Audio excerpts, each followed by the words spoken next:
Hey everyone, hope you're all doing well. In today's video I'm going to build a height adjustable bed for the laser engraver. In the previous video we built the enclosure, and as I mentioned in that video I will be adding a height adjustable bed. So I've got some parts in front of me. This is aluminium extrusion, 19mm by 19mm square.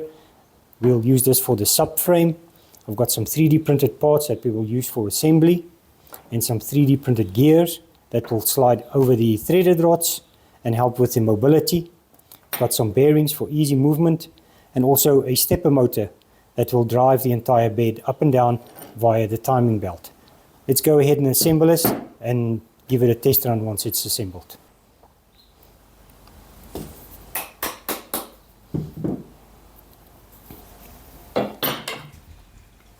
These 3D printed connectors are a snug fit into the aluminium square tubing and can easily be knocked in with a mallet.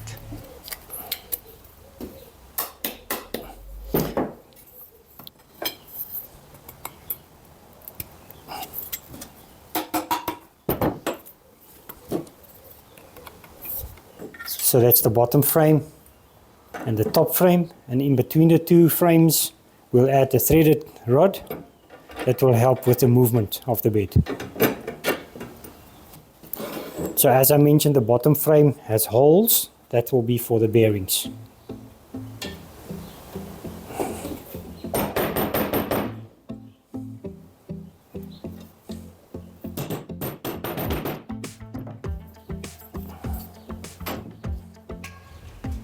I'm using standard M8 threaded rods and nuts, but the bearings have a slight oversized inner diameter, so I'm using 2 bearings in each corner.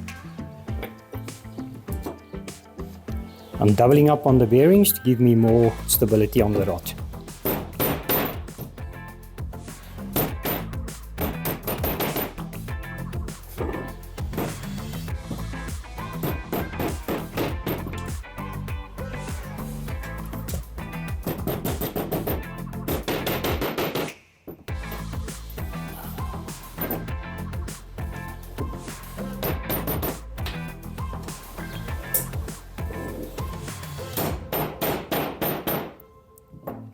Okay, so the bearings are now inserted and the threaded rods will sit as such.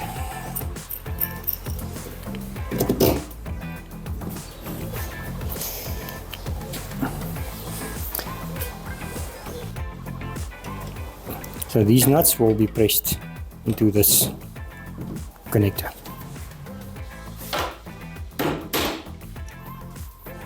All 4 of these nuts must be at the same height to keep the frame from binding and keep the bed level.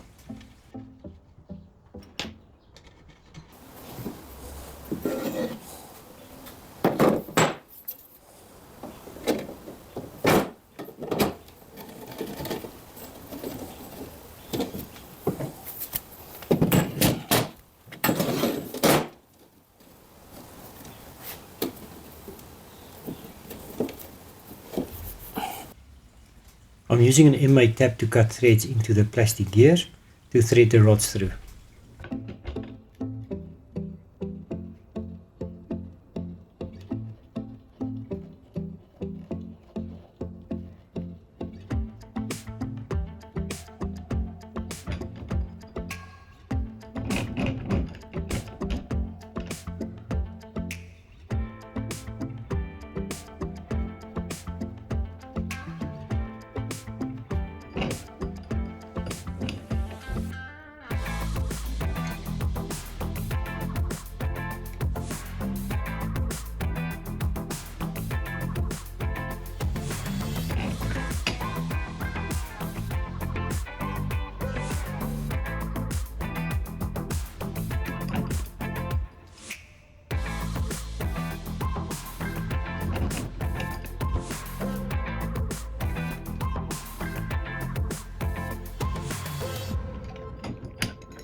Okay, so the height adjustable bed frame is now assembled.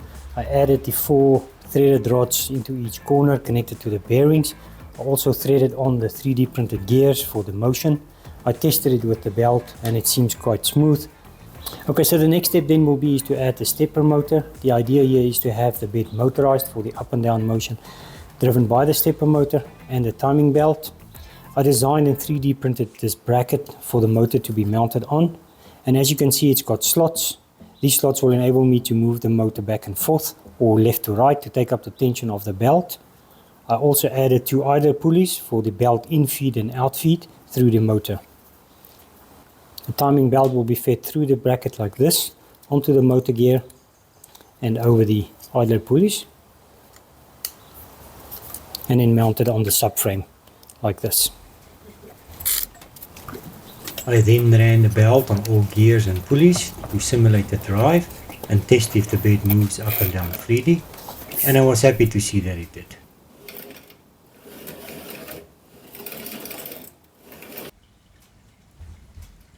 To help keep the belt tensioned, I printed a secondary belt tensioner with a pulley wheel and mounted it on the frame.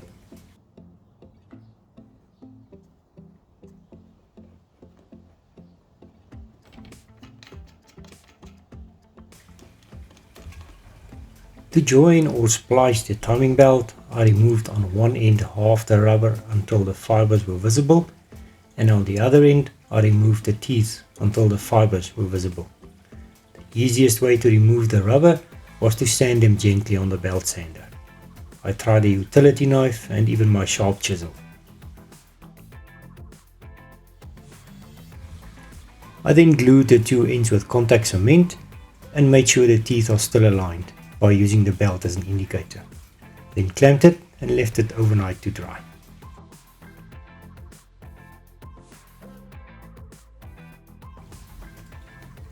To make the grid, I used 12mm by 2.5mm aluminium strips cut to fit the inner size of the frame.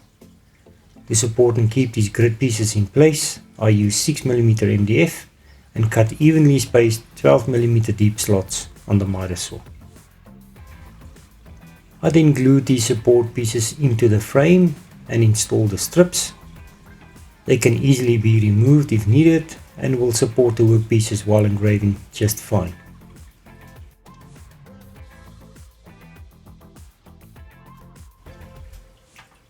Time to install the bed in the enclosure. I connected the stepper motor to the controller. In Lightburn I enabled the Z-axis and set the micro steps and speed. And as you can see, the movement is smooth and controllable from the software. If you want to see how I made this enclosure, please click on the video link below. Thanks for watching.